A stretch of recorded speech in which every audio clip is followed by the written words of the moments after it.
കർത്താവിൻ്റെ പരിശുദ്ധമായ നാമം ഈ രാത്രിയിൽ വാഴ്ത്തപ്പെടുമാറാകട്ടെ. ദൈവവചന പഠനത്തിനായി വന്നിരിക്കുന്ന കർത്താവിൻ്റെ വിലപ്പെട്ട ദാസന്മാർ, മാതാപിതാക്കൾ, സഹോദരി സഹോദരന്മാർ എല്ലാവരെയും യേശു ക്രിസ്തുവിന്റെ നാമത്തിൽ ഹൃദയാംഗമായി സ്വാഗതം ചെയ്തുകൊള്ളും. തുടർന്ന് യൂട്യൂബിലെ ദൈവവചനം പഠിക്കാൻ ആഗ്രഹിച്ചു വരുന്ന എല്ലാ പ്രിയപ്പെട്ടവരെയും യേശു ക്രിസ്തുവിന്റെ നാമത്തിൽ ഹൃദയാംഗമായി സ്വാഗതം ചെയ്തുകൊള്ളും. നമ്മൾ ഈ വർഷത്തിൻ്റെ അവസാന സമയത്തിലേക്ക് നമ്മൾ അടുത്തു വരുന്നു. ഒരു സൈഡിൽ ക്രിസ്തുവിൻ്റെ ജനനം കൊണ്ടാടുന്ന, ലോകമെമ്പാടും കൊണ്ടാടുന്ന ഒരു സുപ്രധാന സെലിബ്രേഷനിലേക്ക് ജനങ്ങൾ അടുത്തുകൊണ്ടിരിക്കുന്നു. അത് കഴിയുമ്പോൾ ന്യൂ ഇയറിനെ പ്രതീക്ഷിച്ച ആളുകൾ കാത്തിരിക്കും. ഇങ്ങനെയുള്ളതായ ഒരു അനുഭവത്തിലൂടെയാണ് നമ്മൾ കടന്നു പോകുന്നത്. 2024 നമ്മളെ വിട്ട് കടന്നു പോകാറായി. ജീവിതത്തിൽ നമ്മൾ ഒരുപാട് പ്രതീക്ഷിച്ച പോലെ ആയിരിക്കത്തില്ല പലതും നടന്നത്. എങ്കിലും അതിനെയൊക്കെ നടുവിൽ ജീവിപ്പിച്ച് ബലപ്പെടുത്തി ഈ നിമിഷവും ദൈവം നമ്മളെ കൊണ്ടുവന്ന ദൈവത്തിൻ്റെ കൃപയോർത്ത് സ്തോത്രം ചെയ്യുന്നു. ഇന്ന് നമ്മൾ ഈ ദിവസങ്ങളിൽ പഠിച്ചുകൊണ്ടിരിക്കുന്ന എഹെസ്കേലിന്റെ പുസ്തകം 30-ാം അധ്യായമാണ് പഠിച്ചുകൊണ്ടിരിക്കുന്നത്. അതിൻ്റെ അവസാന ഭാഗത്തേക്ക് എത്തിയിരിക്കുകയാണ്. നമ്മൾ 99 ക്ലാസ്സുകൾ ചെയ്യുവാൻ കർത്താവ് നമ്മെ സഹായിച്ചു. ഓരോ ക്ലാസ്സിലും ദൈവ സാന്നിധ്യവും കൃപയും നമുക്ക് അനുഭവിക്കാൻ സഹായിച്ചു. അനേകർക്ക് അനുഗ്രഹവും ആശ്വാസമാണെന്ന് കേൾക്കുവാനും അറിയുവാനും സാധിക്കുന്ന ഞാൻ ദൈവത്തിന് സ്തോത്രം ചെയ്തു. ഇതിനൊന്നും പിൻപിൽ ആർക്കും മാനവും മഹത്വം എടുക്കുവാനില്ല. സകലവും മാനവും മഹത്വവും ദൈവത്തിന് ഞാൻ അർപ്പിച്ചുകൊണ്ട് ഈ ക്ലാസ്സിലേക്ക് ഞാൻ കടക്കുവാൻ ഞാൻ താല്പര്യപ്പെടുന്നു. 30-ാമത്തെ അധ്യായം നമ്മൾ ആരംഭിക്കുന്നത് തന്നെ ഈജിപ്തിന് സംഭവിക്കാൻ പോകുന്ന വലിയൊരു കഷ്ട ദിവസത്തെക്കുറിച്ച് ഓർപ്പിച്ചുണർത്തിക്കൊണ്ടാണ് ഈ അധ്യായം ആരംഭിക്കുന്നത്. ഒരു വലിയ ഇരുട്ടിൻ്റെ ദിനം, ഒരു നിലവിളിയുടെ ദിനം എന്ന് പറഞ്ഞ് അവിടെ ആരംഭിക്കുന്നുണ്ട്. ജീവിതത്തിൽ ഒരിക്കലും കടന്നു പോയിട്ടില്ലാത്ത പാതയിലൂടെ കടന്നു പോകുന്നു എന്ന് പറഞ്ഞുകൊണ്ട് ദൈവത്തിന് അരുളപ്പാട് അറിയിക്കുന്നു. ദൈവത്തിന് ന്യായവിധി അത്രമാത്രം കഠിനമായി ഈജിപ്തിന് മേൽ വരാൻ പോകുന്നു. ആ ന്യായവിധി ഈജിപ്തിന് മാത്രം വരുമ്പോൾ അത് അയൽ രാജ്യങ്ങളാകുന്ന, സഖ്യകക്ഷികളാകുന്ന എത്യോപ്യ തുടങ്ങിയ രാജ്യങ്ങളിലേക്ക് അത് ബാധിക്കപ്പെടുന്നതായി നമ്മൾ കണ്ടു കഴിഞ്ഞു. യഹോവയായ ദൈവം പറയുന്നത് മിസ്രയീമിൽ പണ്ട് സംഭവിച്ച മിസ്രയീമിന്റെ നാൾ എന്ന പോലെ അവർക്ക് വേദന സംഭവിക്കും. നമുക്കറിയാം, കഴിഞ്ഞ ആഴ്ച ഓർപ്പിച്ചാണ് ആ വിഷയം. മോശയുടെ കാലഘട്ടത്തിൽ ഇസ്രായേൽ ജനം മിസ്രയീം വിടുന്ന രാത്രിയിൽ കടിഞ്ഞൂൽ സംഹാരത്തിനാൽ ഈജിപ്റ്റ് പിടിക്കപ്പെട്ടപ്പോൾ ആ രാത്രിയിൽ ഭയങ്കര നിലവിളിയായിരുന്നു. എല്ലാ കൂടാരങ്ങളും കൊട്ടാരങ്ങളിലും ഒരിക്കലും മറക്കാൻ കഴിയാത്ത ഒരു വലിയ നിലവിളിയും മുറവിളിയും അവിടെ നിന്ന് ഉയർന്നു. ഇരുട്ടിൻ്റെ ഒരു ദിനം, ആർക്കും പ്രവർത്തിക്കാൻ കഴിയാത്ത, ആർക്കും ഒന്നും ചെയ്യാൻ കഴിയാത്ത ഒരു വലിയ ന്യായവിധിയിലൂടെ ജനം കടന്നുപോയി. അതുപോലെ ഇനിയും കടന്നു പോകുമെന്ന് ആവർത്തിച്ചുണർത്തുകയാണ്. അത് കഴിയുമ്പോൾ യഹോവയായ ദൈവം പറയുന്നുണ്ട്, അവരുടെ ഏറ്റവും വലിയ ആശ്രയമാണ് നദി, നീലനദി എന്ന് പറയും, നൈൽ നദി. അതിനെ അവർ വലിയ ദൈവമായി കണ്ടിരുന്നു. ദൈവം ആവർത്തിച്ച് പറഞ്ഞു, ഞാൻ നദിയെ വറ്റിക്കും എന്ന് പറഞ്ഞു. നമുക്കറിയാം, അവിടുത്തെ രാജാവായിരുന്ന ഒഫ്ര പറഞ്ഞത്, ഇത് എൻ്റേതാണ്, ഞാൻ പണിതതാണ്, ഞാൻ ആ വെള്ളത്തിലാണ് കിടക്കുന്നത്, നദിയിലാണ് കിടക്കുന്നത് എന്നൊക്കെ പറഞ്ഞപ്പോൾ യഹോവ ദൈവം ആവർത്തിച്ച് പറയുന്നുണ്ടായിരുന്നു, ഞാൻ നദിയിലെ വെള്ളം വറ്റിക്കുമെന്ന്. നമ്മൾ കണ്ട കഴിഞ്ഞ ആഴ്ച കണ്ട യെശയ്യാ പ്രവചനം 19-ാം അധ്യായത്തിന്റെ 5-6 വാക്യങ്ങൾ കണ്ടു. നദിയിലെ വെള്ളം വറ്റിക്കുക മാത്രമല്ല, അതിനകത്തുള്ള സകല ജീവജാലങ്ങളും നശിച്ച് ചത്തൊടുങ്ങി ആർക്കും അടുക്കുവാൻ കഴിയാത്ത ദുർഗന്ധം വമിക്കുന്ന അവസ്ഥയിലേക്ക് നീങ്ങുമെന്നും, അതിന് ഇരുകരകളിലുമുള്ള പുല്ലുകൾ മുഴുവൻ ഉണങ്ങി പുഷ്ടിയില്ലാത്ത കരിയുന്ന അനുഭവത്തിലേക്ക് പോകുമെന്നും യഹോവയായ ദൈവം പറയുന്നുണ്ട്. അവർ നൈൽ നദിയുമേലുള്ള ദൈവത്തിന്റെ ന്യായവിധിയെക്കുറിച്ചാണ് അവിടെ പറയുന്നത്. നൈൽ നദി അവിടെ ഉള്ളത് കൊണ്ടാണ് ആ രാജ്യം സമ്പദ് സമൃദ്ധത്തിലൂടെയും ഫലപുഷ്ടിയിലൂടെയും ഒക്കെ കടന്നു പോകാനുള്ള കാരണം. നൈൽ നദിയും അതിനോട് ചേർന്നുള്ള ഉപശാഖകളും ഒക്കെ ഉള്ളത് കൊണ്ടാണ്. ദൈവത്തിന്റെ ന്യായവിധി അതിന്മേൽ വരുമെന്ന് വളരെ വ്യക്തമായി വിളിച്ചു പറയുന്നു. ആ നിലയിലേക്ക് നീങ്ങുന്നതായി നമുക്ക് മനസ്സിലാക്കാൻ കഴിയുന്നുണ്ട്. നമ്മൾ ആ ഒരു ഭാഗമാണ് പറഞ്ഞു നിർത്തിയത്. അതുമാത്രമല്ല, ചില ദേശങ്ങളെ കുറിച്ച് അടുത്ത് പറയുന്നുണ്ട്. നമ്മൾ അതിനെ 13-ാമത്തെ വാക്യം മുതൽ 19-ാമത്തെ വാക്യം വരെ ഒന്ന് വായിക്കാം. 13 മുതൽ 19, 30-ാമത്തെ അധ്യായം 13 മുതൽ 19 വാക്യങ്ങൾ ഒന്ന് വായിച്ചു. യഹോവയായ കർത്താവ് ഇപ്രകാരം അരുളി ചെയ്യുന്നു: ഞാൻ വിഗ്രഹങ്ങളെ നശിപ്പിച്ച് അവരുടെ മിഥ്യാമൂർത്തികളെ നോഫിൽ നിന്ന് ഇല്ലാതാക്കും. ഇനി മിസ്രയീം ദേശത്ത് നിന്ന് ഒരു പ്രഭു ഉത്ഭവിക്കുകയില്ല. ഞാൻ മിസ്രയീം ദേശത്ത് ഭയം വരുത്തും. ഞാൻ പത്രോസിനെ ശൂന്യമാക്കും. സോവാന് തീ വയ്ക്കും. നോവിൽ ന്യായവിധി നടത്തും. മിസ്രയീമിന്റെ കോട്ടയായ സീനിൽ ഞാൻ എൻ്റെ ക്രോധം പകരും. ഞാൻ നോവിലെ പുരുഷാരത്തെ ഛേദിച്ചു കളയും. ഞാൻ മിസ്രയീമിന് തീ വയ്ക്കും. സീൻ അതിവേദനയിലാകും. നോവ് പിളർന്നു പോകും. നോഫിന് പകൽ സമയത്ത് വൈരികൾ ഉണ്ടാകും. അവനിലെയും പീബസത്തിലെയും യൗവനക്കാർ വാൾ കൊണ്ട് വീഴും. അവയോ പ്രവാസത്തിലേക്ക് പോകേണ്ടി വരും. ഞാൻ മിസ്രയീമിന്റെ നുകമൊടിച്ച് അവളുടെ ബലത്തിന്റെ പ്രതാപം ഇല്ലാതാക്കുമ്പോൾ തഹഫ്നേഹസിൽ പകൽ ഇരുണ്ടു പോകും. അവളെയോ ഒരു മേഘം മൂടും. അവളുടെ പുത്രിമാർ പ്രവാസത്തിലേക്ക് പോകേണ്ടി വരും. ഇങ്ങനെ ഞാൻ മിസ്രയീമിൽ ന്യായവിധികളെ നടത്തും. ഞാൻ യഹോവ എന്നവർ അറിയും. നമ്മൾ അതിൽ കഴിഞ്ഞ ആഴ്ച നോഫ് എന്ന് പറയുന്ന ഒരു സ്ഥലത്തെ കുറിച്ച് പറഞ്ഞു. നോഫ് എന്ന് പറയുമ്പോൾ അതിന്റെ മറ്റൊരു പേരാണ് മെംസിസ്. ഇപ്പോൾ ആ സ്ഥലം അറിയപ്പെടുന്ന കെയ്റോ എന്ന പേരിലാണ് അറിയപ്പെടുന്നത്.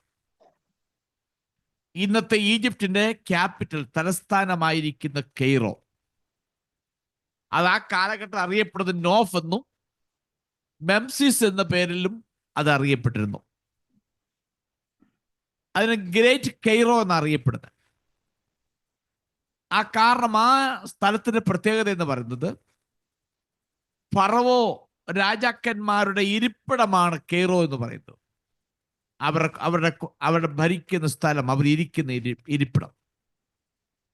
2, അവിടെ പുരോഹിതന്മാരുടെ വാസസ്ഥലമാണ്. 3, ധാരാളം ദേവീ ദേവന്മാരുടെ ആരാധനാ സ്ഥലമാണ് അത്. അതുകൊണ്ടാണ് യഹോവയായ ദൈവം എടുത്തു പറയുന്നു, ഞാൻ നോഫിന്റെ മേൽ ഞാൻ വിഗ്രഹങ്ങളെ നശിപ്പിച്ച് അവരെ മിഥ്യാമൂർത്തികളെ നോഫിൽ ഇല്ലാതാക്കും എന്ന് എടുത്തു പറയുന്നു. അപ്പോൾ അവിടെ രാജാവിന്റെ ഇരിപ്പിടവും പുരോഹിതന്മാരുടെ താമസവും വിഗ്രഹങ്ങളുടെ ഒക്കെ ഒരു ഏറിയാണ്, സ്ഥലമാണ്. അതിന്മേലുള്ള ദൈവത്തിന് ന്യായവിധി വരുമെന്നോ വളരെ വ്യക്തമായി പറയുന്നു. അതിനോട് ചേർന്ന് പറയുന്നു, ഈജിപ്തിൽ ഇനിയും രാജകുമാരന്മാർ ഉണ്ടാകുകയില്ല. നമുക്കറിയാം, ഈജിപ്തിനെ ഭരിച്ചുകൊണ്ടിരുന്നത് ഫറവോ എന്ന് പറയുന്ന ഒരു രാജവംശമാണ്. എന്നാൽ ഇവിടെ യഹോവയായ ദൈവം പറയും, ഇനിയും ഫറവോന്റെ കുടുംബത്തിൽ നിന്ന് ഇനിയും ആരും ഭരിക്കാൻ, ആ ഡൈനാസ്റ്റിയിൽ ആ വംശത്തിൽപ്പെട്ട ആരും ഇനിയും ഭരിക്കാൻ വരികയില്ല എന്ന് പറയുന്ന അർത്ഥം, ഇനിയും ഇതിന്റെ ഭരണം ഏറ്റെടുക്കാൻ പോകുന്നത് വിദേശ രാജ്യങ്ങളായിരിക്കും, അല്ലെങ്കിൽ മറ്റു ഡൈനാസ്റ്റികളാണ് ഇനി അത് ഭരിക്കാൻ പോകുന്നത് എന്നാണ് അർത്ഥം. മിസ്രൈമിലുള്ള ഒരു രാജാവ് ഇനിയും പ്രമുഖന്മാരുണ്ടാകുകയില്ല ഭരിക്കാൻ. പകരം വിദേശ ആധിപത്യത്തിന്റെ കീഴിൽ അത് ഭരിക്കപ്പെടും എന്നാണ് ആ പറഞ്ഞതിൻ്റെ അർത്ഥം. അത് നമുക്കറിയാം. നെബൂഖദ്നേസർ രാജാവ് അതിനെ പിടിച്ചെടുക്കുകയും അപ്രകാരം അത് കുറെ നാളത്തേക്ക് ആരുമില്ലാത്ത അനുഭവങ്ങളിലേക്ക് നിർജ്ജനമായി പോവുകയും ചെയ്തു എന്ന് നമ്മൾ പോയ അധ്യായങ്ങളിൽ പഠിച്ചിരുന്നു. ഇനിയും അതിന് 14-ാമത്തെ വാക്യത്തിൽ വായിച്ചു, പത്രോസ്, സോവാർ എന്ന് പറയുന്ന സ്ഥലങ്ങളെ കുറിച്ച് പറയുന്നു. ഇത് രണ്ടും നൈൽ നദിയുടെ താനറ്റിക് എന്ന് പറയുന്ന ശാഖയുണ്ട്. നൈൽ നദിക്ക് പല ശാഖകളും ഉപശാഖകളും.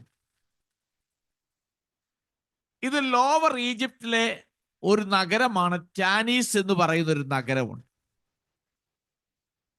അവിടെയുള്ള സ്ഥലങ്ങളാണ് ഈ പത്രോസ്, സോവാൻ എന്നൊക്കെ പറയുന്നത്. അപ്പൊ ഈ രണ്ട് പദങ്ങൾ, ഈ രണ്ട് സ്ഥലങ്ങൾ എടുത്തു പറയാനുള്ള കാരണം, ഈ ന്യായവിധി നടക്കാൻ പോകുന്നത് ഏതെങ്കിലും കുറിപ്പിട്ട പ്രത്യേകമാകുന്ന ഒരു സർട്ടൻ പ്ലേസിലല്ല, ഈജിപ്തിന്റെ അങ്ങേ അറ്റം മുതൽ മറ്റേ അറ്റം വരെ, വടക്ക് മുതൽ തെക്ക് വരെ അത് ഫുള്ളായിട്ട് ഒരു ന്യായവിധി വരുമെന്നാണ് ആ രണ്ട് സ്ഥലങ്ങളുടെ അത് സൂചിപ്പിച്ചതിലൂടെ മനസ്സിലാക്കുവാൻ നമുക്ക് കഴിയുന്നു. നമ്മൾ ഇനിയും 17-ാമത്തെ വാക്യത്തിലേക്ക് പോവുകയാണ്. 17-ാമത്തെ വാക്യത്തിൽ നമ്മൾ നോക്കുമ്പോൾ 2-3 സ്ഥലങ്ങളുടെ പേരുകൾ പറയുന്നുണ്ട്. അതില് ആവനിലെയും പീബെസത്തിലെയും യൗവനക്കാർ വാളുകൊണ്ട് വീഴും, അവയോ പ്രവാസത്തിലേക്ക് പോകേണ്ടി വരും എന്ന് ആ 17-ാം വാക്യത്തിൽ പറയുന്നുണ്ട്. നമ്മൾ കഴിഞ്ഞ ആഴ്ച ജസ്റ്റ് വായിച്ചു നിർത്തി. ഞാൻ ഈ ആഴ്ച പറഞ്ഞിരുന്നു, ഞാൻ അത് വിശദീകരിക്കാമെന്ന് പറഞ്ഞിരുന്നു.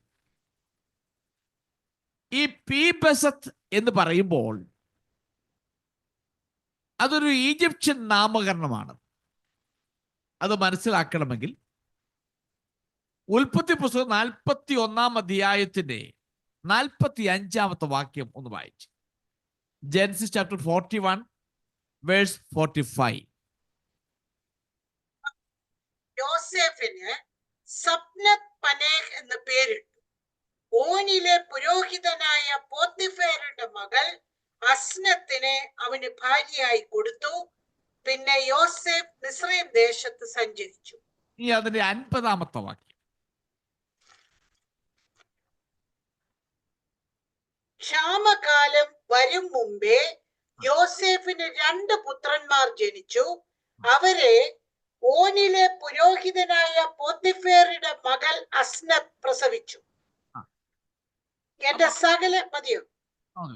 അവിടെ എടുത്തു പറയുന്നു അസനത്ത് എന്ന് പറയുന്നൊരു പദപ്രയോഗമാണ്. അപ്പൊ ആ പേര് കാണുമ്പോൾ ഇത് ഈജിപ്ഷ്യൻ നെയ്മാണ്, ആ നാമകരണമാണ്. അപ്പൊ അതിനോട് സാമ്യം വരുന്ന ഒരു പദപ്രയോഗമാണ് പീബെസത്ത് എന്ന് പറയുന്ന പദപ്രയോഗം. ഈ പീബെസത്ത് എന്ന് പറയുന്നത്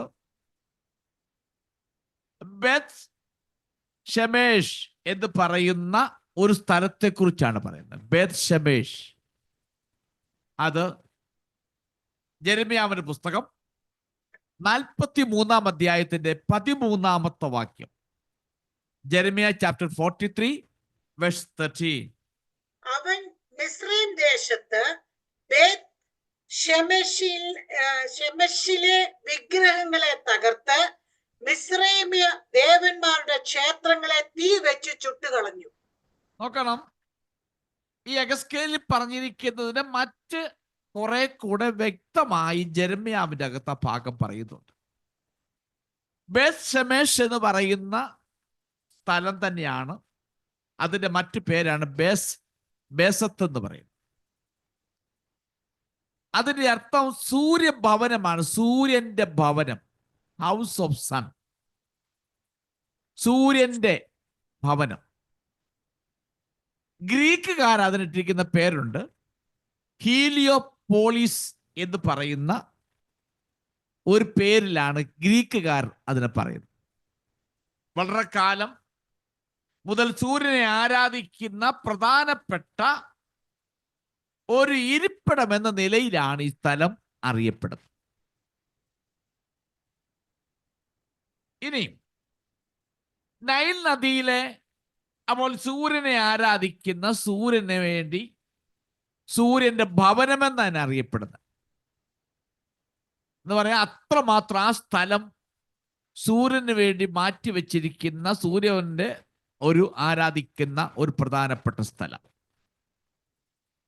ഇനി നൈൽ നദിയിലെ പെലൂസിയാസ് ശാഖയിൽ നിന്നും സൂയസിലേക്ക് പോകുന്ന ഒരു കനാലുണ്ട്. ആ കനാൽ സ്ഥിതി ചെയ്യുന്നത് ബുബാസ്റ്റിക് എന്ന് പറയുന്ന ഒരു സ്ഥലത്താണ്. ബുബാസ്റ്റിക്. അവിടെ ഒരു ടവർ ഉണ്ട്, ഒരു സ്മാരകം. അതിന്റെ പേര് പിപാഷത്ത് എന്ന. പിപാഷത്ത്. അതിൻ്റെ അകത്തൊരു സ്മാരകമുണ്ട്. അതിന്റെ പേരാണ് പി ബേസത്ത്. നമ്മളോട് വായിച്ചു പി ബേസത്ത് സ്ഥിതി ചെയ്യുന്നത്. അപ്പൊ ഇവിടെയുമുണ്ട് പ്രത്യേകമാകുന്ന ഒരു ദേവൻ. ഇവിടുത്തെ ദേവന്റെ തലയ്ക്കുള്ള പ്രത്യേകത പറഞ്ഞാൽ പൂച്ചയുടെ തലയാണ് അവിടെയുള്ള ദേവന്റെ തല. ആ ഒരു രൂപത്തിലാണ് ഉണ്ടാക്കി വെച്ചിരിക്കുന്നത്. ഒരു സൈഡിൽ സൂര്യന്റെ ഭവനം, മറ്റൊരു സൈഡിൽ വരുമ്പോൾ മറ്റൊരു ദേവനെ ആരാധിക്കുവാൻ വേണ്ടി ഉണ്ടാക്കിയിരിക്കുന്ന ഒരു ടവറും, ആ ടവറിനകത്തുള്ള സ്മാരകമാണ് പി ബേസത്ത് എന്ന് പറയുന്ന സ്ഥലം. അപ്പോൾ യഹോവയായ ദൈവം പറഞ്ഞു, ഞാൻ അതിനെയൊക്കെ നശിപ്പിക്കും എന്ന് പറയുന്നത്. അവിടെ പി ബേസത്തിനെ കുറിച്ച് പറയുമ്പോൾ എടുത്തു പറയുന്നു, അതിലെ യൗവനക്കാർ വാൾ കൊണ്ട് വീഴും, അവർ പ്രവാസത്തിലേക്ക് പോകുമെന്ന് പറയും. ഇപ്പൊ ദൈവത്തിന് കൊടുക്കേണ്ട മഹത്വം കൊടുക്കാതെ അവിടെ ദൈവനായി കാണുന്ന നൈൽ നദിയുടെ മേൽ ദൈവത്തിന്റെ കോപം വന്നിട്ട് അതിന്റെ മേൽ വരുന്ന ന്യായവിധിയെ കുറിച്ച് പറയുന്നു. ദൈവത്തിന് സൃഷ്ടിയാകുന്ന സൂര്യനെ ദൈവമായി കണ്ടിട്ട് അതിന് ഒരു സ്ഥലം തന്നെ മാറ്റി വെച്ചിട്ട് ആരാധിക്കുമ്പോൾ ദൈവം ആ സ്ഥലത്തിന്റെ മേൽ ദൈവത്തിന് ന്യായവിധി വരുന്നതായി കാണാൻ കഴിയുന്നു. നോഫിലേക്ക് പോകുമ്പോൾ അവിടെയും ദൈവത്തിന് ന്യായവിധി ആ സ്ഥലത്തിന്റെ മേലൊക്കെ വരുന്നതായിട്ടാണ് അത് എടുത്തു പറ. കാരണം ആ സ്ഥലങ്ങളൊക്കെ ഈജിപ്തുകാരെ സംബന്ധിച്ച് അവരുടെ ദൈവിക ആരാധനയോടുള്ള ബന്ധത്തിൽ വളരെ വളരെ പ്രധാനപ്പെട്ടതാണ്. അപ്പൊ അങ്ങനെ ഉള്ളതിന്റെ മേലാണ് ദൈവത്തിന്റെ ന്യായവിധി വരുന്നത്. നാം ഇതിനകത്ത് മനസ്സിലാക്കേണ്ട വസ്തുത, ദൈവത്തെക്കാൾ ഉപരിയായ നിലയിൽ എന്തിന് പ്രാധാന്യം കൊടുക്കുന്നു? അതെല്ലാം ദൈവത്തിന് സൃഷ്ടികളാണ്. അതെല്ലാം സൃഷ്ടികളാണ്. സൂര്യനായാലും കൊള്ളാം, മൃഗങ്ങളായാലും കൊള്ളാം, വലിയ പർവ്വതങ്ങളായാലും കൊള്ളാം, ഇതെല്ലാം ദൈവത്തിന്റെ സൃഷ്ടികൾ മാത്രമാണ്. ഇത്രയും സംസ്കാരങ്ങളുടെ ഉറവിടമായിരിക്കുന്ന ഈജിപ്റ്റ്, വിദ്യാഭ്യാസത്തിന് വലിയ വലിയ യൂണിവേഴ്സിറ്റികൾ ഉണ്ടായിരുന്ന ഈജിപ്റ്റ്, ആ കാലഘട്ടത്തിൽ ഉണ്ടായിരുന്ന സംസ്കാരങ്ങൾ, ഇതെല്ലാം ഉണ്ടായിരുന്ന ഈജിപ്റ്റ് സൃഷ്ടിതാവിനെ മറന്നിട്ട് സൃഷ്ടിക്ക് പ്രാധാന്യത കൊടുത്ത് അതിനെ ദൈവമായി കണ്ടാരാധിച്ചപ്പോൾ ദൈവം 1 by 1 ആയിട്ട് ഓരോന്നിന്റെ പേരും ദൈവത്തിന്റെ കരം നീട്ടി ദൈവം അതിന് മേൽ ന്യായവിധി അയക്കുന്നതായി കാണുന്നു. അതുകൊണ്ട് ജീവിതത്തിൽ ദൈവത്തെക്കാൾ ഉപരിയായി ദൈവം തരുന്നതായ ഒന്നിനെയും വലുതായി കാണാൻ പാടില്ല. നമുക്കൊരു സ്ഥാനം കിട്ടിയാൽ ദൈവത്തെക്കാൾ വലുതായി ആ സ്ഥാനത്തെ കാണാൻ പാടില്ല. നമുക്ക് ഏതെങ്കിലും നിലയിൽ നമുക്കൊരു പുരോഗമനം കിട്ടിയെങ്കിൽ ദൈവത്തെക്കാൾ ഉപരിയായ പുരോഗമനത്തെ കാണാൻ പാടില്ല. ദൈവം നാം പ്രതീക്ഷിക്കാത്ത നന്മകൾ തന്നു എങ്കിൽ ദൈവത്തെക്കാൾ ഉപരിയായി ആ നന്മകളെ വലുതായി കാണാൻ പാടില്ല. അതെല്ലാം ദൈവത്തിന് താഴെയാണ്. അതെല്ലാം ദൈവത്തിന്റെ പാദപീഠത്തിന് തുല്യമാണ്. എന്നാൽ ഉയർന്നു നിൽക്കുന്ന ദൈവത്തിന്റെ സിംഹാസനം നമുക്കറിയാമല്ലോ. യെശയ്യാവ് കണ്ട ആമി സിംഹാസനം എന്ന് പറയും ഉയർന്നും പൊങ്ങിയുമുള്ള സിംഹാസനം എന്ന് വായിക്കുന്നത്. ഉയർന്നു പൊങ്ങി എന്ന് പറഞ്ഞ ഏറ്റവും ടോപ്പിൽ നിൽക്കുന്ന സിംഹാസനം യഹോവയായ ദൈവത്തിന്റെ സിംഹാസനമാണ്.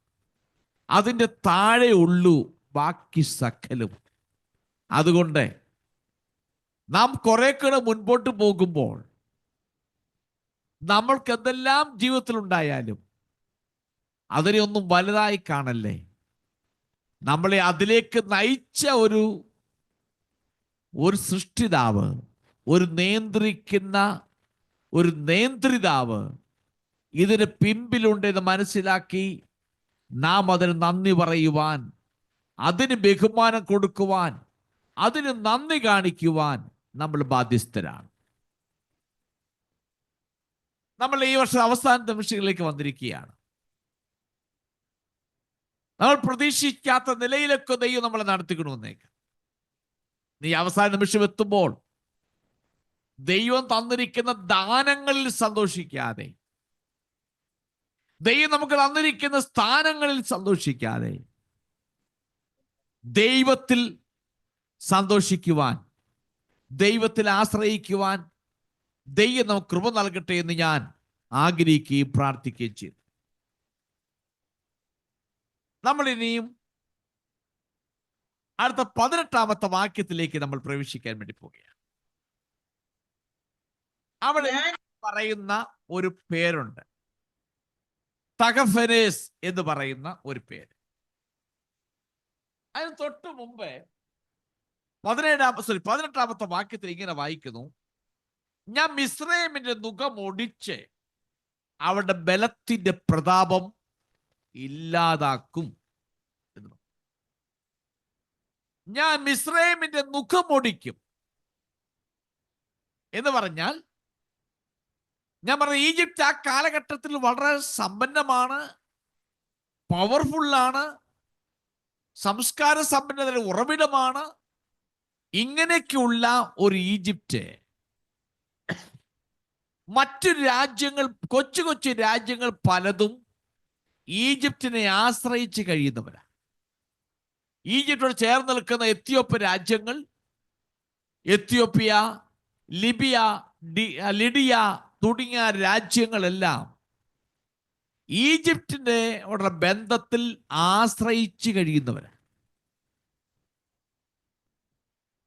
എന്ന് പറഞ്ഞാൽ ഈജിപ്തിന് അതിന്മേലൊക്കെ സ്വാധീനമുണ്ട്, ഒരു സ്വേച്ഛാധിപത്യ മേധാവിത്വമുണ്ട്.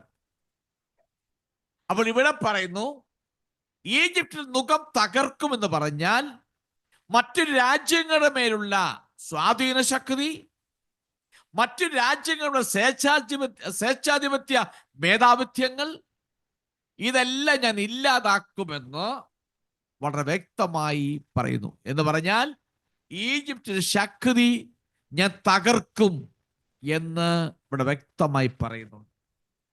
മറ്റു രാജ്യങ്ങളുടെ മേൽ ആധിപത്യം, അതൊരു സ്വാധീന ശക്തി എല്ലാം എടുത്തു കളയുമെന്ന് യഹോവയായ ദൈവം വളരെ വ്യക്തമായി പറയുന്നുണ്ട്. നാം ഇന്ന് ഈജിപ്തിലേക്ക് നോക്കിയാൽ ഇതൊന്നും ഈജിപ്തിന് കാണാൻ കഴിയുന്നില്ല. ഒരു പ്രതാപവും ഈജിപ്തിനില്ല. വലിയ സൈനിക ശക്തികൾ ഈജിപ്തിനില്ല. അതിന് മറ്റ് സ്വേച്ഛാധിപത്യ മേധാവിത്വങ്ങളില്ല. മറ്റ് രാജ്യങ്ങളൊന്നും അതിനെ ആശ്രയിച്ച് കഴിയാത്ത, പ്രതാപമില്ലാത്ത ഒരു കൊച്ചു രാജ്യമായി ഒതുങ്ങിപ്പോകുന്നതായി നമുക്ക് കാണാൻ കഴിയുന്നുണ്ട്. കാരണം ദൈവത്തിൻ്റെ അരുളപ്പാട്, ന്യായവിധി അതിന്മേൽ വന്നതുകൊണ്ടാണ് എന്ന് നമുക്ക് വ്യക്തമായി മനസ്സിലാക്കാൻ കഴിയുന്നുണ്ട്. ഇവിടെ തഹഫെനേസ് എന്ന് പറയുന്ന ഒരു പേര് പറഞ്ഞു, തഹഫെനഹെസ് എന്ന് വിളിക്കപ്പെടുന്നു. ഇത് പെലൂസിയത്തിനടുത്തുള്ള, പെലൂസി എന്നൊക്കെ പറയുന്നത് ഈ ഈജിപ്തിലെ കൊച്ചു കൊച്ചു പട്ടണങ്ങൾ, ഈ നദികൾ കടന്നു പോകുന്ന സ്ഥലങ്ങൾ, അതാണ് പട്ടണങ്ങളായി ഈ നദിയുടെ തീരത്തുള്ള കൊച്ചു കൊച്ചു പട്ടണങ്ങളുണ്ട്. അതെല്ലാം അവർ ഡെവലപ്പ് ചെയ്തെടുത്തേക്കുന്ന ആ പട്ടണമായ ഡാഫ്നെ നഗരം വളരെ ശക്തമായി ഉറപ്പിക്കപ്പെട്ടതാണ്. ഡാഫ്നെ എന്ന് പറയുന്ന നഗരമുണ്ട്, അത് വളരെ ശക്തമാണ്. അതിനകത്ത് അങ്ങനെ ആർക്കും ആക്രമിച്ച് കയറാൻ കഴിയാത്ത ഉള്ള ഒരു പട്ടണമാണ് ഡാഫ്നെ എന്ന് പറയുന്ന പട്ടണം. ഒന്നുകൂടി പറഞ്ഞാൽ, നെബൂഖദ്നേസർ യെരുശലേമിനെ ആക്രമിക്കാൻ വേണ്ടി വന്നപ്പോൾ യഹൂദയിലുള്ള ഒരുപാട് ജനങ്ങൾ രക്ഷപ്പെട്ടോടി. അവർ ഓടിച്ചെന്ന് കയറിയത് ഈ ഡാഫ്നയിലാണ്. അവിടെ സുരക്ഷിതമുണ്ട്, ഉറപ്പുണ്ട്, മറ്റ് ശല്യം ഒന്നും ഉണ്ടാകത്തില്ലെന്ന് പറഞ്ഞിട്ടാണ് ഈ യഹൂദന്മാർ യഹൂദയിൽ നെബൂഖദ്നേസർ ആക്രമിച്ചപ്പോൾ ഓടിപ്പോയി രക്ഷപ്പെട്ട സ്ഥലങ്ങളാണ് ഈ തഹഫനേസ് എന്ന് പറയുന്ന സ്ഥലം. അതിലെ അന്നറിയപ്പെട്ട ഡാഫ്നെ എന്ന് പറയുന്ന ഒരു നഗരമായിരുന്നു. അവിടെയാണ് അവർ അഭയം പ്രാപിച്ചത്. അവർ അവിടെ അഭയം പ്രാപിച്ചതിനാലാണ് ആ പേര് അവിടെ എടുത്തു പറയുന്നത്. കാരണം ഇവിടെ പറഞ്ഞത്, ഞാൻ മുഖമൊടിച്ച് അവിടെ ബലത്തിന്റെ പ്രതാപം ഇല്ലാതാക്കുമ്പോൾ തഹഫനേസ് പകൽ ഇരുണ്ടു പോകും, അവളെയോ ഒരു മേഘം മൂടും എന്ന് പറഞ്ഞാൽ വളരെ ഉറപ്പുള്ളൊരു പട്ടണം, നന്നായി യാതൊരു ശല്യവുമില്ലാത്ത പട്ടണം. അവിടേക്കാണ് യഹൂദന്മാർ നെബൂഖദ്നേസറിനെ പേടിച്ച് അവിടെ ഓടിപ്പോയി പാലായനം ചെയ്ത് കയറിയ സ്ഥലമാണ്. അവിടെയാണ് ദൈവത്തിന് ന്യായവിധി വരാൻ പോകുന്നതെന്ന് വളരെ വ്യക്തമായി പറയുന്നു. അവർ അങ്ങോട്ട് പാലായനം ചെയ്തതാകിയാലാണ് ആ സ്ഥലം ഇവിടെ എടുത്തു പറയുന്നത്. ഇനി 1 രാജാക്കന്മാരുടെ പുസ്തകം 11-ാം അധ്യായത്തിന്റെ 19-ാമത്തെ വാക്യം ഒന്ന് വായിച്ചു. 1 Kings chapter 11 verse 19.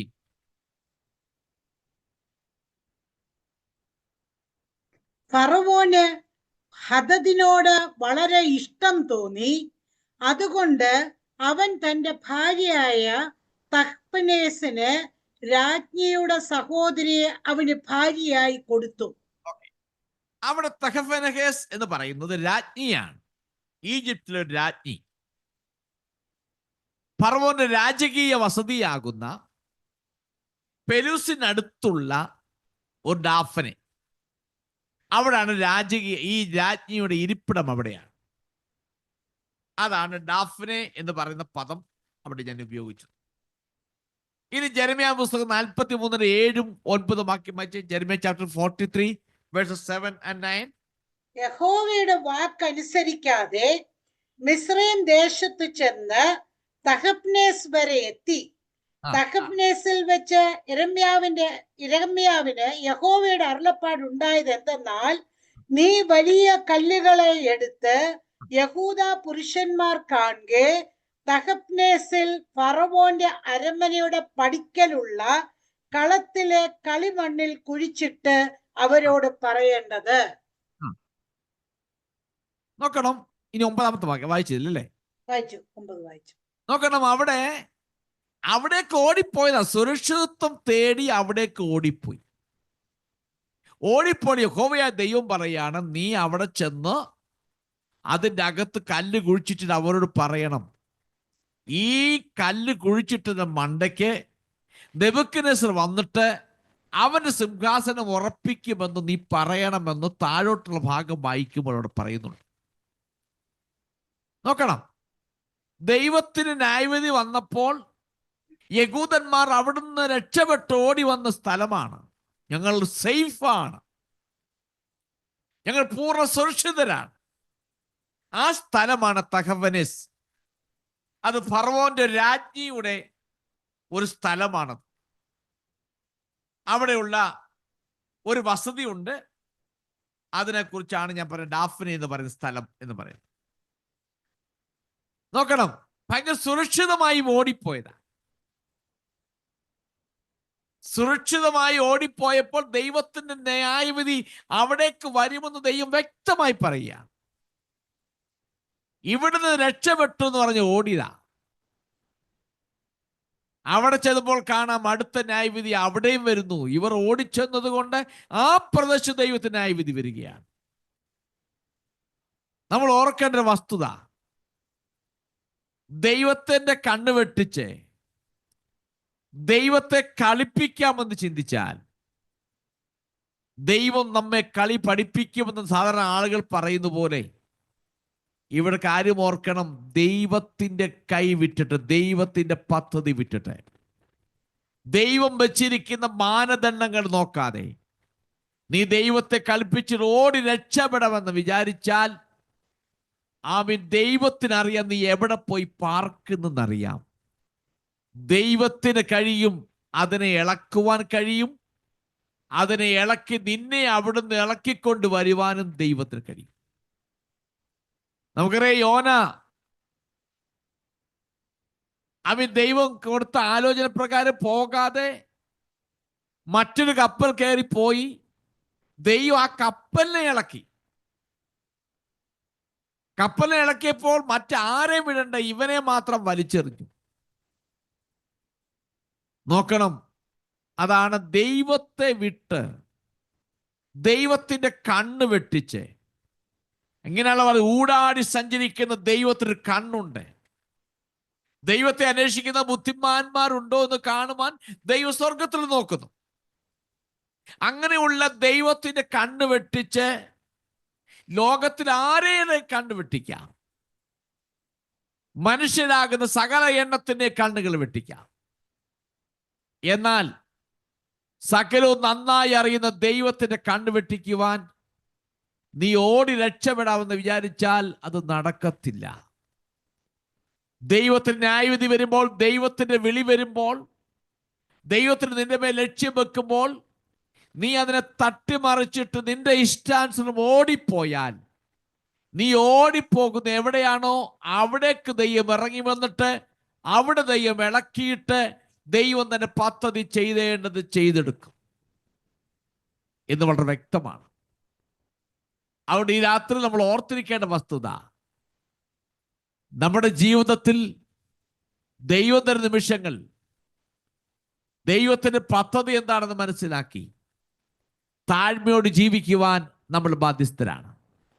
അതല്ലാതെ മനുഷ്യനെ കളിപ്പിക്കുന്ന പോലെ ദൈവത്തെ കളിപ്പിക്കാമെന്ന് വിചാരിച്ചാൽ അതൊരിക്കലും നടക്കത്തില്ല എന്ന വസ്തുത വ്യക്തമായി ഈ ഭാഗത്തു നിന്നും നമുക്ക് മനസ്സിലാക്കാൻ കഴിയുന്നുണ്ട്. നമുക്ക് അതിന്റെ അവസാന ഭാഗത്തേക്ക് പോവുകയാണ്. 20 മുതൽ 26 വാക്യങ്ങൾ ഒന്ന് വായിച്ചു. 11-ാം ആണ്ട് 1-ാം മാസം 7-ാം തീയതി യഹോവയുടെ അരുളപ്പാട് എനിക്കുണ്ടായത് എന്തെന്നാൽ, മനുഷ്യപുത്ര, മിസ്രയീം രാജാവായ ഫറവോന്റെ ഭുജത്തെ ഞാൻ ഒടിച്ചിരിക്കുന്നു. അത് വാൾ പിടിപ്പാൻ തക്കവണ്ണം ശക്തി പ്രാപിക്കേണ്ടതിന് അതിന് മരുന്ന് വെച്ച് കെട്ടുകയില്ല, ചികിത്സ ചെയ്യുകയുമില്ല. അതുകൊണ്ട് യഹോവയായ കർത്താവ് ഇപ്രകാരം അരുളി ചെയ്യുന്നു, ഞാൻ മിസ്രയീം രാജാവായ ഫറവോന് വിരോധമായിരിക്കുന്നു. ഞാൻ അവന്റെ ഭുജങ്ങളെ ബലമുള്ളതിനെയും ഒടിഞ്ഞിരിക്കുന്നതിനെയും തന്നെ ഒടിച്ചു കളയും. വാളിനെ ഞാൻ അവന്റെ കയ്യിൽ നിന്ന് വീഴിച്ചു കളയുകയും ചെയ്യും. ഞാൻ മിസ്രയീമ്യരെ ജാതികളുടെ ഇടയിൽ ചിഹ്നിച്ച് ദേശങ്ങളിൽ ചിതറിച്ചു കളയും. ഞാൻ ബാബേൽ രാജാവിന്റെ ഭുജങ്ങളെ ബലപ്പെടുത്തി എന്റെ വാളിനെ അവന്റെ കയ്യിൽ കൊടുക്കും. ഫറവോന്റെ ഭുജങ്ങളെയോ ഞാൻ ഒടിച്ചു കളയും. മുറിവേറ്റവൻ ഞരങ്ങുന്നത് പോലെ അവൻ അവന്റെ മുമ്പിൽ ഞരങ്ങും. ഇങ്ങനെ ഞാൻ ബാബേൽ രാജാവിന്റെ ഭുജങ്ങളെ ബലപ്പെടുത്തും. ഫറവോന്റെ ഭുജങ്ങൾ വീണു പോകും. ഞാൻ എന്റെ വാളിനെ ബാബേൽ രാജാവിന്റെ കയ്യിൽ കൊടുത്തിട്ട് അവൻ അതിനെ മിസ്രയീം ദേശത്തിന്റെ നേരെ ഓങ്ങുമ്പോൾ ഞാൻ യഹോവ എന്നവർ അറിയും. ഞാൻ മിസ്രയീമ്യരെ ജാതികളുടെ ഇടയിൽ ചിഹ്നിച്ച് ദേശങ്ങളിൽ ചിതറിച്ചു കളയും. ഞാൻ യഹോവ എന്ന് അവർ അറിയും. ഓക്കെ, ഇത് അടുത്തൊരു ലാസ്റ്റ് പാസേജാണ്. ഈ പാസേജ് ആരംഭിക്കുന്നത് ഒരു തീയതിയോടുകൂടി ആരംഭിക്കുന്നു. 11-ാം ആണ്ട് 1-ാം മാസം 7-ാം തീയതി എന്ന് പറഞ്ഞ് ആരംഭിക്കുന്നു. അതായത് BC 587 ഏപ്രിൽ മാസം. നമ്മുടെ ഏപ്രിൽ മാസമാണ് യഹൂദന്മാരുടെ കലണ്ടർ അനുസരിച്ച് 1-ാമത്തെ മാസം. യഹോവയുടെ അരുളപ്പാട് യെഹെസ്കേലിനുണ്ടായി. ഈജിപ്തിനെ കുറിച്ചുള്ള ആദ്യത്തെ അരുളപ്പാട് ഉണ്ടായത് 29-ാം അധ്യായത്തിലാണ്. അവിടെ പറയുന്നു 10-ാം ആണ്ട് 10-ാം മാസം 12-ാം തീയതി എന്ന് പറഞ്ഞാണ് അവിടെ ആരംഭിക്കുന്നത്. ഇവിടെ വന്നപ്പോൾ 11-ാം വർഷം ആണ്ട് എന്ന് പറഞ്ഞ് ആരംഭിക്കുന്നു. അതായത് യെരുശലേമിന്റെ പതനത്തിന്റെ വർഷമാണ് 11-ാം ആണ്ടെന്ന് പറയും. അപ്പൊ അതിന്റെ നാശത്തിന്റെ 3-4 മാസങ്ങൾക്ക് മുമ്പ് ഉണ്ടായ അരുളപ്പാടാണ്. ബാബിലോൺകാർ യെരുശലേമിൽ വന്ന് പൂർണ്ണമായി മതിലുകൾ നശിപ്പിച്ച് അതിനെ പൂർണ്ണമായി തകർക്കുന്നതിന്റെ ഏകദേശം 3-4 മാസങ്ങൾക്ക് മുൻപ് യെഹെസ്കേലിന് ഈജിപ്തിനെ കുറിച്ചുണ്ടായ അരുളപ്പാടാണിത്. ഒരു പ്രത്യേക തീയതിയിൽ യെഹെസ്കേൽ മറ്റൊരു പ്രവചനമായി ഈജിപ്തിനെതിരെ പ്രവചിക്കുന്നു. ഇത് 4-ാമത്തെ അരുളപ്പാട്, ഈജിപ്തിനെതിരെയുള്ള 4-ാമത്തെ അരുളപ്പാടാണിത്. ആ 21-ാമത്തെ വാക്യത്തിൽ വായിക്കുന്നു, അത് ഫറവോനെ കുറിച്ച് പറയുന്നത്. വാൾ പിടിച്ച ഭുജത്തിന്റെയും കൈയുടെ ഒരു ചിത്രീകരണം അവിടെ കൊടുത്തിട്ടുണ്ട് എന്ന് പറയുന്നു. ഞാൻ മിസ്രൈം രാജാ ഫറവോന്റെ ഭുജത്തെ ഞാൻ ഒടിച്ചിരിക്കുന്നു. അത് വാൾ പിടിപ്പാൻ തക്കവണ്ണം ശക്തി പ്രാപിക്കേണ്ടതിന് അതിന് മരുന്ന് വെച്ച് കെട്ടിയിട്ടില്ല, ചികിത്സ ചെയ്യുകയുമില്ല എന്ന് പറയുന്നു. ഞാൻ ഫറവോന്റെ ഭുജം തകർക്കും എന്ന് പറഞ്ഞാൽ ഈജിപ്തിലെ രാജാവിന്റെ ശക്തിയുടെ ഒരു ആലങ്കാരിക ഭാഷയാണ് ഭുജം എന്ന് പറയുന്നത്. നമ്മുടെ യഹോവയെ ദൈവത്തെ പറഞ്ഞിട്ടുണ്ട്, യഹോവയുടെ നീട്ടിയ ഭുജം എന്ന് പറയുന്നു. അതൊരു ബലത്തെ കാണിക്കുന്നു, ശക്തിയെ കാണിക്കുന്നതാണ്. അതിന്റെ അടയാളമാണ്. BC 588 ബാബിലോൺകാരെ തടയുവാൻ ഈജിപ്തിലെ ഹൊഫ്ര ഇസ്രായേലിനോടുള്ള ബന്ധത്തിൽ ശ്രമിച്ചു. നിങ്ങൾ സമയമുള്ളപ്പോൾ ജെരമ്യാ 37-ാമത്തെ അധ്യായം ഒന്ന് വായിച്ചു നോക്കണം. ജെരമ്യാ ചാപ്റ്റർ 37. അതിനകത്ത് കാണുമ്പോൾ ഹൊഫ്ര തന്റെ സൈന്യവുമായി ഈജിപ്തിൽ നിന്ന് പുറപ്പെട്ടിരുന്നു, നെബൂഖദ്നേസറിനെതിരെ യുദ്ധം ചെയ്യുവാൻ ഇസ്രായേലിനോടുള്ള ബന്ധത്തിൽ. അങ്ങനെ യെരുശലേമിന്റെ ഉപരോധം താൽക്കാലികമായി ഉപേക്ഷിക്കുവാൻ കൽദേക്കാർ അഥവാ ബാബിലോൺകാർ പ്രേരിപ്പിക്കപ്പെട്ടു. യെരുശലേമും യഹൂദയും അറിയണം, ഈജിപ്തിന് അവരെ സഹായിപ്പാനുള്ള ശക്തിയില്ല, ശക്തിയോ ബലമോ ഇല്ല എന്ന് യഹൂദന്മാർ, യഹൂദദേശം അഥവാ യെരുശലേം അറിയണം. അതാണ് ദൈവത്തിന്റെ ആഗ്രഹം. ഏതാനും മാസങ്ങൾക്ക് ശേഷം പിന്നീട് നെബൂഖദ്നേസർ വരുന്നു, യെരുശലേം നശിപ്പിക്കുന്നു, ആലയം നശിപ്പിക്കുന്നു, പൂർണ്ണമായും പിടിച്ചെടുക്കപ്പെടുന്നു.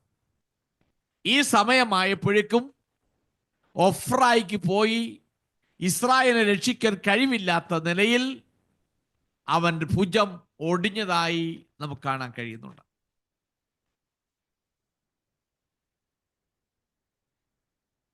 അപ്പൊ ബലമുള്ള ഭുജം എന്ന അർത്ഥം വരുന്ന ഹൊഫ്ര എന്ന വാക്കിന്റെ അർത്ഥം ബലമുള്ള ഭുജം എന്നാണ് അതിനർത്ഥം. അവൻ സ്വയമേ ആ പേര് സ്വീകരിച്ചതാണ്. അവന്റെ ഭുജം ബലമുള്ളതാണ്. പ്രതാപത്തെ കാണിക്കുവാൻ, ശക്തിയെ കാണിക്കുവാൻ അവൻ സ്വയമേ ആ പേര് സ്വീകരിച്ചതാണെന്നാണ് അറിയപ്പെടുന്നത്. എന്നാൽ ന്യായവിധി എന്ന നിലയിലും ദൈവത്തിന്റെ ശക്തിയുടെ പ്രാധാന്യത, അതിന്റെ പ്രകടനം എന്ന നിലയിലും ദൈവം ആലങ്കാരികമായി പറയുന്നു, ഫറവോന്റെ മുഖം ഭുജം തകർത്തു. കയ്യിൽ വാൾ പിടിപ്പാൻ കഴിയാത്ത നിലയിൽ അവന്റെ കൈ മുറിയപ്പെട്ടു, ബലമില്ലാതായി മാറി. ആ ശക്തി ദൈവം എടുത്തു കളഞ്ഞതായിട്ടാ മനസ്സിലാക്കി. ദൈവം അവനെ ദുർബലനാക്കി. എന്നാൽ ആ ദുർബലത മാറുവാൻ, ചികിത്സിച്ച് ഭേദമാക്കുവാൻ ആരും ശ്രമിക്കുന്നില്ല. എന്ന് പറഞ്ഞാൽ ഈജിപ്തിന്റെ പ്രതാപം നഷ്ടപ്പെട്ടു, മറ്റു രാജ്യങ്ങളുടെ സ്വേച്ഛാധിപത്യ മേധാവിത്യം നഷ്ടപ്പെട്ടു. ഇനി ഒരു വിധത്തിലും മറ്റാരെ സഹായിക്കാൻ കഴിയാത്ത നിലയിലേക്ക് അവൻ അധപ്പതനത്തിലേക്ക് നീങ്ങി എന്നാണ് ഈ വാക്യങ്ങൾ അർത്ഥമാക്കുന്നത്. ഇങ്ങനെ ബലഹീനമായി പോയപ്പോൾ മറ്റ് രാജ്യങ്ങളൊന്നും ഈജിപ്തിനെ ഒന്ന് ബലപ്പെടുത്തുവാനോ ഈജിപ്തിനെ ശക്തിപ്പെടുത്തുവാനോ ആരും മുൻപോട്ട് വന്നില്ല എന്നാണ് അവിടെ അർത്ഥമാക്കുന്നത്. ചികിത്സിച്ച് ഭേദമാക്കാൻ ആരും ശ്രമിച്ചില്ല എന്ന് പറഞ്ഞാൽ ഈജിപ്തിന്റെ ആ ശോഷിച്ച അവശ നിലയിലേക്ക് പോയ ഒന്നുമില്ലാത്ത ക്ഷീണിച്ച അവസ്ഥയിൽ നിന്നും അവനെ ഒന്ന് ഉദ്ധരിച്ചെടുക്കുവാൻ മറ്റ് രാജ്യങ്ങൾ ആരും മുൻപോട്ട് വന്നില്ല എന്നാണ് അതിൻ്റെ അർത്ഥം. ഒഫ്ര ആ ഫറവോൻ ഒരു ദുർബലനായി തുടരും. അങ്ങനെ ഫറവോനെയും ഈജിപ്തിനെയും പ്രതിരോധത്തിലേക്ക് കൊണ്ടുപോകുന്നതായി നമുക്ക് കാണാൻ കഴിയുന്നുണ്ട്. അങ്ങനെ ഫറവോന്റെ ഭുജം ഒടിഞ്ഞത് നെബൂഖദ്നേസറിനെ ഉപരോധിക്കുവാനോ യെരുശലേമിനെ സഹായിക്കുവാനോ ഒഫ്രയ്ക്ക് കഴിഞ്ഞില്ല എന്ന് നമുക്ക് വ്യക്തമായിട്ടുണ്ട്. ഒരു വാക്യം കൂടി വായിച്ച് ഞാൻ ഈ രാത്രിയിൽ ഈ ചിന്തയോടെ അവസാനിപ്പിക്കാം. അതിന് 37-ാമത്തെ അധ്യായത്തിന് 5-ാമത്തെ വാക്യം, ജെരമ്യാ ചാപ്റ്റർ 37:5, 37:5. ഫറവോന്റെ സൈന്യം മിസ്രൈമിൽ നിന്ന് പുറപ്പെട്ടു എന്ന വർത്തമാനം യെരൂശലേമിനെ നിഷേധിച്ച് പാർത്ത കൽദയർ കേട്ടപ്പോൾ അവർ യെരൂശലേമിനെ വിട്ടുപോയി. നോക്കണം, ആ പറഞ്ഞ പദം കേട്ടല്ലോ, ഒന്നുകൂടി വായിച്ച ഭാഗം. ഫറവോന്റെ സൈന്യം മിസ്രൈമിൽ നിന്ന് പുറപ്പെട്ടു എന്ന വാർത്ത യെരൂശലേമിനെ നിരോധിച്ച് പാർത്ത കൽദയർ കേട്ടപ്പോൾ അവർ യെരൂശലേമിനെ വിട്ടുപോയി. അതാ ഞാൻ പറഞ്ഞത്, ഇവൻ ആദ്യം ഒന്ന് മുൻപോട്ട് വന്നു. അങ്ങനെ വന്നപ്പോൾ കൽദയക്കാർ പതുക്കെ പിന്മാറിപ്പോയി. എന്നാൽ പിന്നീട് എന്ത് ചെയ്തു? അവൻ തിരികെ പോരുന്നു. ഒരല്പ ടൈം കഴിഞ്ഞപ്പോൾ നെബൂഖദ്നേസർ മുഴുവനെ വന്ന് അത് മൊത്തം നിരോധിച്ച് അത് നശിപ്പിച്ചു കളയും. ഈ സമയത്ത് ഒഫ്രയ്ക്കോ സൈന്യത്തിനോ യെരൂശലേമിനെ രക്ഷിക്കുവാൻ കഴിയാത്ത നിലയിൽ അവന്റെ ഭുജം ഒടിഞ്ഞുപോയി, അവന്റെ പ്രതാപം തീർന്നുപോയി, അവന് ഒരു വിധത്തിന് സഹായിക്കാൻ കഴിയുകയില്ല എന്ന് യഹോവയായ ദൈവം യഹൂദന്മാർ കാണുക തന്നെ തെളിയിച്ചു എന്ന് കാണുന്നുണ്ട്. ഞാൻ എൻ്റെ വാക്യ രാത്രി അവസാനിപ്പിക്കുകയാണ്. ഇതിന്റെ ബാക്കി ഒന്നുണ്ട് ചില വാക്യങ്ങൾ ദൈവം അടുത്ത ആഴ്ച ആ ഭാഗം പറഞ്ഞു നിർത്താം നമുക്ക്.